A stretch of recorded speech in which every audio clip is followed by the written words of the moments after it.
কিচ্ছু করবে না রাজ্য প্রশাসন। কেন করবে? সব মাহাতোরা করবে। দেবাশিস মাহাতো আর নাইয়া, আশফাকুল্লাহ নাইয়া এরা করবে। পশ্চিমবঙ্গে ধর্ষণ খুন এই ব্যাপারটা ওদের হাতে আছে। ওরা হচ্ছে ধর্ষণ খুন মন্ত্রী। যদি বলে না ওরা কেউ না, তারা হয়ে করছে কেন? ওদের কথা লোক যাচ্ছে কেন? তো রাজ্য সরকার কিচ্ছু করবে না, সব মাহাতোরা করবে। মাহাতো অনশন করছে কেন? ও জুনিয়র ডাক্তারনি নয়, ওই কাকের মাংস খায় না, আছে না, ওই ডাক্তার হয়নি, দেখতে হয়তো তত ভালো নয়, পয়সা কড়ি নেই, এই টিভি চ্যানেল বলেনি, টিআরপি নেই, মজা নেই, তাই তোমার মাথায় উকুনক নেই। দেখার দায়িত্ব তো পুলিশের। তো পুলিশের মাথায় উকুনক বলে তো অনশন করতে পারে। এই নাইয়া, একটু অনশন হবে। আবার যারা বঙ্গবাসী বলছিল না কিছুই হয়নি, সমাজকে পরিশুদ্ধ করার জন্য নাকি করা হচ্ছে, তিলোত্তমার জন্য নাকি ওই ওই হেডমিস্ট্রেস, কি সুন্দরী হেডমিস্ট্রেস, রাষ্ট্র বিকল হয়ে গেলে 18-এর নিচে বাচ্চারা রাস্তায় নামবে। তো রাজারহাটের ঘটনা কি রাষ্ট্র বিকল হয়ে যায়নি? নিউটাউনের ঘটনা জানলাম আরও বিভৎসভাবে নিউটাউনের ঘটনা ঘটেছে। 8ম শ্রেণীর ছাত্রী, ওদেরকে রেপ করা যায়। যে ছাত্রীরা রাস্তায় নামিয়েছিল তিলোত্তমার জন্য, সে একটু বড়, বয়সে বড়, কিন্তু 8ম শ্রেণীর ছাত্রী, যে 8ম শ্রেণীর ছাত্রী থেকে রাস্তায় নামিয়েছিল আবার রাস্তায় ক্লাস ফাঁকি দিয়ে, রাষ্ট্রটা কি বিকল হয়ে গেছে? আর ডাকবে না, চ্যানেল ডাকেনি, সেরা বাঙালি হবে না, পুরোটা ভাঁওতাগিরি, নোংরামি, নষ্টামি। আমি পরিষ্কার করে বলছি, কিচ্ছুটি হবে না।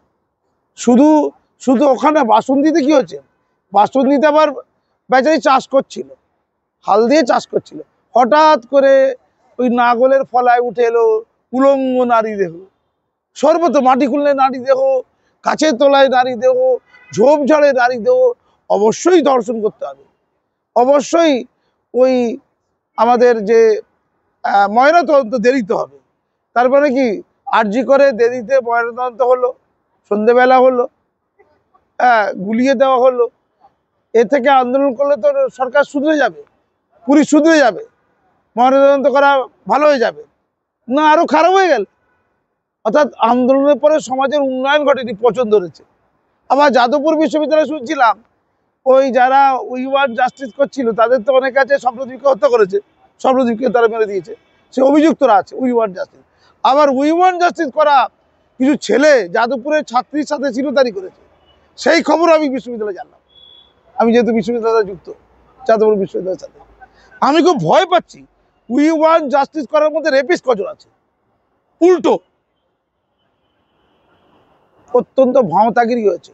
বেশ কিছু ভালো মানুষকে, স্বচ্ছ মানুষ, ভালো মানুষ, সৎ মানুষ, তাদের আবেগ মথিত করে, প্রথিত করে তাদের দূষিত করা হয়েছে, বিকৃত করা হয়েছে, তাদের দিনরাত এক করে দেওয়া হয়েছে, তাদের পকেটের ট্যাক্সের পয়সাকে হাফিজ করে দেওয়া হয়েছে। আমি পরিষ্কার বলছি, রাজ্য সরকার কি পদক্ষেপ নেবে, রাজ্য সরকার ব্যাপার। রাজ্য সরকার যাই করুক নাই করুক, মাটিগাড়াতে ফাঁসির সাজা হয়েছে, মাটিগাড়া, খুন করে ধর্ষণ, এই ধর্ষণ করে খুন। আমি জানি ফারাক্কাতে ধর্ষণ করে খুন, সেখানেও ফাঁসির সাজা হয়েছে, ঘোষণা হয়েছে, অন্তত ফাঁসির সাজা ঘোষণা হয়েছে, নিম্ন আদালত তাই করেছে। আমরা জয়নগরের ক্ষেত্রেও জানি ফাঁসির সাজা ঘোষণা হয়েছে, এরকম কিছু ফাঁসির সাজা ঘোষণা হয়েছে, যেখানে জনগণ তেমন লাফায়নি। অর্থাৎ যেখানে যেখানে জনগণ লাফাবে, সেখানে সেখানে ন্যায় হবে না। কি জনগণ নেই ভাই? এই নিউটাউনের ঘটনায় জনগণ লাফাবে না। কেন লাফাবে না? কেন? নিউটাউনের ওই 8ম শ্রেণীর মেয়েটি, এ তো কলকাতার মধ্যে একদম প্রকাশ্য জায়গায়, তার ময়নাতদন্ত সন্ধ্যেবেলা হচ্ছে কেন? ওই রাত্রের দিকে একটু ভালো আর কি, লোপাট করে দেবে, কি ভালো ধর্ষণ করেছে, ধর্ষককে ধরা যায়। এই যে শিল্প কারখানার লোকেরা এসেছিল, শিল্প কারখানার জন্য জমি দেওয়া হবে, যেমন ধরুন সৌরে কাউকে জমি দেওয়া হয়েছে, কোথায়? বাটানগরে। কে দিয়েছে? হাইল্যান্ড গ্রিন প্রজেক্ট দিয়েছে। তার মালিককে সুমিত দাবড়িওয়াল। সে কি করেছে? জনগণের টাকা নিয়েছে, মানে 5000 ফ্ল্যাট ওনার কাছে টাকা নিয়ে পালিয়ে গেছে, ওই প্রজেক্ট ইনকমপ্লিট পালিয়ে গেছে। তাকে সৌরভ কি বলেছিল? বিশ্বস্ত প্রতিষ্ঠান, আপনার ফ্ল্যাট কিনুন। তার বিনিময়ে তিনি কি পেয়েছেন? তিনি 5 একর জমি পেয়েছেন। কি জন্য? Sourav Ganguly cricket coaching club করার জন্য, ক্রিকেট কোচিং ক্লাব বা একাডেমি করার জন্য। সেখানে কি হয়েছে? ঘিরে দেওয়া হয়েছে। ঘিরে দিয়ে কি হচ্ছে? মদ, তাড়ি, গাঁজা, এরপরে ধর্ষণটা হবে। অর্থাৎ ঝোপঝাড় তৈরি করা হবে, ঝোপঝাড় হবে, ধর্ষণ হবে, ডেড বডি পড়বে, নারী শরীর পড়ে থাকবে। এটাই তো বাংলার উন্নতি, এটাই তো শিল্পপতিদের বলবে। নাহলে শিল্পপতিদের কি বলেছে? পারেনি। শিল্পপতি বলেছে আমাদের রাজ্য কত উন্নত, আমাদের রাজ্যে আমরা মিস্টার সোরেনকে ডেকে দিয়েছি, সেই সোরেন রাজ্যের এত উন্নত হয়ে গেছে এখানে ইন্ডাস্ট্রি বেশি লাগবে না, বাকিটা ঝাড়খণ্ডে যাতে সোরেন নিয়ে চলে যায়। সেই সোরেন বলছে আপনারা আসুন ঝাড়খণ্ডে শিল্প করুন, খরচা করবে কে? মমতা ব্যানার্জি। কার পয়সায়? আমার আপনার পয়সায়, আমার ট্যাক্সের পয়সায় শিল্প সম্মেলন হচ্ছে। আর শিল্পপতি নিয়ে পালাচ্ছে কে? মিস্টার সোরেন, যাকে জেলে ঢোকানো হয়েছিল। আর আজকে পরাস্ত হয়েছে কে? মিস্টার কেজরিওয়াল, যিনি বিখ্যাত দুর্নীতি মুক্ত ব্যক্তি হিসাবে, যিনি ওই মানে দুর্নীতিহীনতার প্রতীক, সততার প্রতীক। এইদিকে মাননীয় ছিল সততার প্রতীক, ওইদিকে কেজরিওয়াল ছিল সততার প্রতীক। তিনি জেলে গেলেন, মাননীয় যায়নি কিন্তু, এবং হেরেও গেলেন, জেলেও গেলেন, হেরেও গেলেন। কি মজা হচ্ছে না? আর একটা কথা দিদি বলেছেন কিন্তু, যা আমাদের এখানে কন্যাশ্রী দেওয়া হয়, লক্ষ্মীর ভাণ্ডার দেওয়া হয়, অর্থাৎ বিদেশি শিল্পপতিরা কি দেখবে, যে এখানকার ছাত্রী জীবন থেকে তাদের বিকলাঙ্গ করা হয়, তাদেরকে টাকা দেওয়া হয়, ক্যাশ টাকা, কন্যার নামে টাকা। তারপরে তারা যখন লেখাপড়া করে বেকার হবেই, তারা বেকার হয়ে যাওয়ার পরে তারা কি করবে? ভাণ্ডারে চলে যাবে, লক্ষ্মীর ভাণ্ডার। তারা তখন বেকারত্ব লাভ করবে, মানে এত উন্নত মানের পড়াশোনা করার পরেই বেকার হয়ে যাবে। বেকার হয়ে গেলে তারা লক্ষ্মীর ভাণ্ডার নেবে। অর্থাৎ এখানে ভিক্ষেবৃত্তি হয়, জনগণ শুধু টাকা নেয়।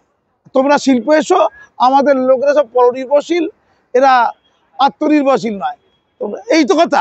তেমন ওই ঝোপঝাড়গুলো আছে তো, নিউটনের ঝোপঝাড় রাখা হয়েছে কেন? যাতে করে মদ খাবে, তাড়ি খাবে, গাঁজা খাবে, রেপ করবে, খুন করবে। এই এই ঝোপঝাড়গুলোকে ঠিক করতে বলা হয়েছে? বলা হয়নি।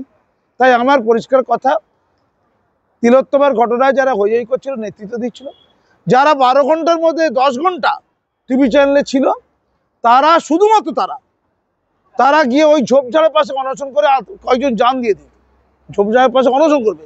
কেউ তাদের ওই মহাত্মা গান্ধীর মতো ওই ওই রবীন্দ্রনাথ ঠাকুর, মহাত্মা গান্ধী, মমতা ব্যানার্জি সব আছে না, ফলের রস খাওয়ানোর গল্প, কেউ ফলের রস খাওয়াতে যাবে না।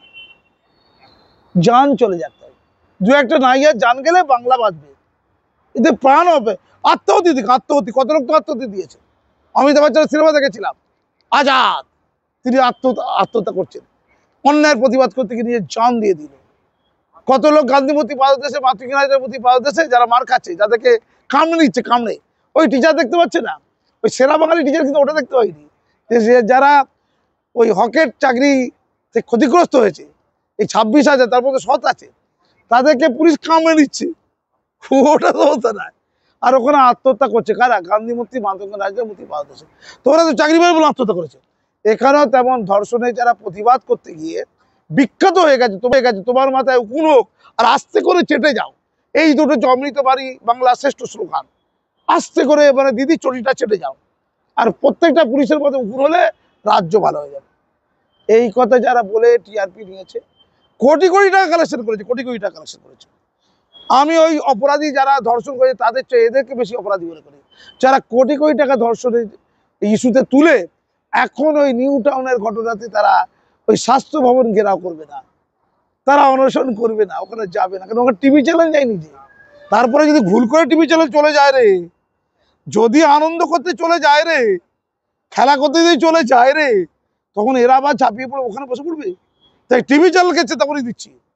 আপনারা মাটি কাড়ানি হয়ে করেননি, ফারাক্কারি হই করেনি, আপনারা নিউ টাউনে হই করবেন না। আর আপনারা যদি হইচই না করেন, ওই ওই মাহাতোরা, দেবাশিসরা, তিনজন না সিনজন, যারা লোহার অ্যাড দিচ্ছে, কোটি কোটি টাকা ইনকাম করছে, ডাক্তারি করে ছেড়ে দেবে, অ্যাড দেবে লোহার। এবং আমি বলেছি বিধিবদ্ধ সতর্কীকরণ, অর্থাৎ এই যে অ্যাড যারা দিচ্ছে তাদের লোহা কিনবেন না, ওই লোহায় বিল্ডিং হয়ে পড়বে। তাদের দোয়া চাল, লাল বাবা চাল কিনবেন না, ওই চালে পেট খারাপ হবে। ওটা যে বিধিবদ্ধ সতর্কীকরণ, কারণ এরা এত মিথ্যা কথা বলে, এরা যেখানেই বলবে ভালো সেটা খারাপ, সাবধান হয়ে যান। তাই ওরা যদি এখন নিউটনের লড়াইয়ে যায়, লড়াইটাতে কিন্তু অপরাধীদের ফাঁসি হবে না, শাস্তি হবে না নিশ্চিত করে। কারণ ওরা তিলোত্তমা লড়াই ছিল বলে তিলোত্তমা লড়াইয়ে কারো শাস্তি হয়নি। আর প্রধান যে সাক্ষী, যার ফাঁসি চাইছিল, মাসুম আক্তার প্রথম বলেছিল যে ওদের ফাঁসি দিলে প্রধান সাক্ষী লোপাট হবে। মাসুম আক্তার যেটা 4 মাস আগে বলে, সেটা বঙ্গবাসী মুখস্থ করে শিখে যায়, আর মাহাতোরাও শিখে যায়, আর এই তিলোত্তমার বাম্মাও শিখে যায়। এখন বলছে না, আর ওই ওই সঞ্জয় রায়ের ফাঁসি চাই না। তাহলে কার ফাঁসি চাও ভাই? যারা 4 কোটি টাকা তুলেছে তাদের ফাঁসি? রাজ্যের কি বড় বড় লয়ার নেই? রাজ্যের বড় বড় লয়ার আছে, আছে তো? তারা কি এই জ্ঞানটা তাদের নেই? তারা মামলা করলে মামলাটা হবে কি না এই জ্ঞানটা কি তাদের নেই? তাদের এই জ্ঞানটা আছে, ইচ্ছা করে করেছে। এটা দীর্ঘসূত্রিতা, ব্যাপারটাকে অন্যদিকে ঘুরিয়ে দেওয়া। তারা বলতে চাইছে আমরা যেন কত চিন্তিত, আরে তিলোত্তমা এইভাবে মরে যাওয়া সবাই সহ্য করতে পারছে, তিলোত্তমার বাম্মাও সহ্য করে নিচ্ছে, অনিকেতরা সহ্য করছে, দেবাশিস সহ্য করছে, নাইয়া সহ্য করছে, নাইয়ার MS ডিগ্রি সহ্য করছে, MS ডিগ্রি জনগণকে দেখাচ্ছে ওটা সহ্য করছে, শুধু মমতা ব্যানার্জি সহ্য করতে পারছে না। সে বেচারির কি মনে ব্যথা, কুণাল ঘোষ আর মমতা ব্যানার্জির মনে বিরাট ব্যথা। তাই তারা ফাঁসি চাই চাই। কি ভালোবেসেছিল তিলোত্তমাকে, ফাঁসির জন্য তারা কেঁদে ফেলল। কিন্তু হাইকোর্ট এমন বিচার ব্যবস্থা, রাজ্য সরকারের কথা শুনলো না। তাই আমাদের কিছু করণীয় নেই, আর কারো শাস্তি হবে না। কারণ সঞ্জয় রায় তো আসলে কিছু করেনি, তার যাবজ্জীবন হওয়ার কথা না। এটা আমি টিভি চ্যানেলকে বলেছি বারবার। সঞ্জয় রায় যাবজ্জীবন কে করিয়েছে? কার ঘাড়ে তো কথা? কারণ সে খুনও করেনি, সে ধর্ষণও করেনি। হ্যাঁ, ধর্ষণ করতে পারে, তবে মৃতদেহকে ধর্ষণ করেছে। খুন, ধর্ষণ খুন হয়ে যাওয়ার পর, সম্পন্ন হয়ে যাওয়ার পর ও একটু বিড়ি খেয়েছে, 2টো পতিতালয়ে গিয়ে মদ খেয়েছে, তার সাথে অন্যান্য কর্মও করেছে। কিন্তু শারীরিক সক্ষমতা বিপুল। দুটো পতিতালয় থেকে ফিরে 3য় ধর্ষণটা উনি করলেন। কাকে করলেন? সম্ভবত তিলোত্তমাকে করলেন। সেটা কাকে করলেন? মৃতদেহ করলেন।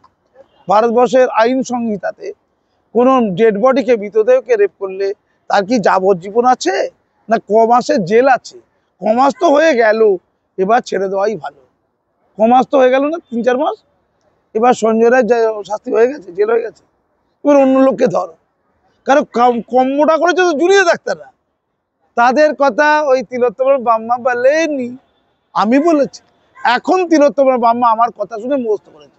এখন ইদানিং বলছে না, জুনিয়র ডাক্তারদের মধ্যে যারা অপরাধী, অন্যান্য অপরাধীদের দেখা হোক। আগে কিন্তু বলেনি। আগে বলেছে যখন ওই মাহাতোরা বলছে যে অভিজিৎ গাঙ্গুলি চলবে না, জাস্টিস, প্রাক্তন জাস্টিস অভিজিৎ গাঙ্গুলি বেরো বেরো বেরো, তখন কিন্তু তিলোত্তমার বাম্মা বিরাট চুপ। পরে তিলোত্তমার বাম্মার বোধোদয় হলো আমার বিজেপি পার্টি চাই, তাই আর উপায় নাই, শুভেন্দু অধিকারীর কাছে এবার যাবো ভাই, শুভেন্দু অধিকারী চলে গেল। মানে ভাঁওতাগিরির তো জায়গা আছে। আমি তো বলছি তিলোত্তমার বাম্মাকে ওই তুলে আলোচনা করা উচিত। সেই মানুষটা এত পাল্টি খাচ্ছে না।